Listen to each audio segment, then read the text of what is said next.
Content of two closed hearings in Idaho case against Bryan Kohberger could help set trial. Consequential pieces of evidence that may weigh heavily into the prosecution and defense of Bryan Kohberger are the focus of a pair of closed-door hearings this month as his high-profile murder case works itself nearer a trial. Kohberger's defense, led by public defender Ann Taylor, has alleged that prosecutors have intentionally kept from them key records and details about the University of Idaho student homicides that are due through the legal process known as discovery. They've filed several motions with the court to compel prosecutors to give up the evidence so they can do their own investigation and build their client's legal defense. The state knows full well what they have and what they're withholding from us, Taylor said at a hearing earlier this month with Kohberger seated at her side.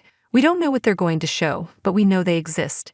The state's approach with some of the evidence has led to delays in allowing the defense to prepare for trial, and also contributed to delaying the case from even getting to trial, she said. Now 18 months since the homicides, the case already has cost Idaho taxpayers more than $3.6 million, an Idaho Statesman investigation found. Despite the defense's repeated legal demands, Taylor said prosecutors have for months been unwilling to provide them with specific evidence that police relied on in the probable cause affidavit for Kohberger's arrest. That includes cell phone tower data, drive test information, and the full video and audio of a white sedan near the King Road house in Moscow where the crime took place, she said. Kohberger, 29, a Pennsylvania man enrolled in a Washington State University graduate program at the time, is accused of the stabbing deaths of 4 U of I students in November 2022. He owned and drove a white 2015 Hyundai Elantra sedan. The student victims were seniors Kaylee Goncalves and Madison Mogan, both 21, junior Xana Kernodle and freshman Ethan Chapin, both 20. The three women lived at the off-campus house, and Chapin was staying over for the night with Kernodle, who was his girlfriend. Kohberger is charged with 4 counts of first-degree murder and 1 count of felony burglary, and is eligible for the death penalty if convicted. The judge handling the case entered a plea of not guilty for Kohberger when he chose to stay silent at his arraignment last year. Prosecutors previously sought to restrict the defense from having access to some DNA records that the FBI produced while using a process known as investigative genetic genealogy, or IGG, to narrow the list of possible suspects.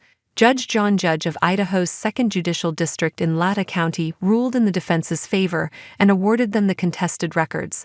Latah County Prosecutor Bill Thompson, who is leading the case against Kohberger, rejected the defense's claims that the state has worked to prevent the release of certain evidence. The characterization that we're just consciously withholding information to frustrate the defense is utter nonsense, Thompson told the court earlier this month. That is not true. We will provide everything we can that is providable under the rules. State prosecutors do not have in their possession the reports produced by the FBI's cellular data analyst team during the homicide investigation, for example, Thompson said.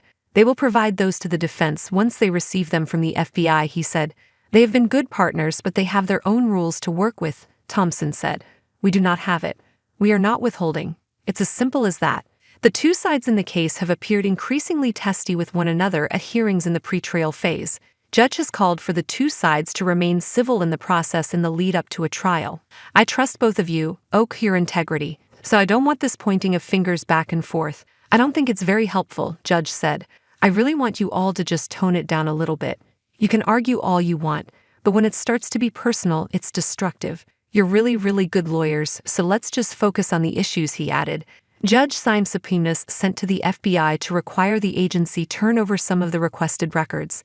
Separately, Thompson said prosecutors have for months been pursuing the so-called TUI process, which is a federal requirement for the FBI to turn over records.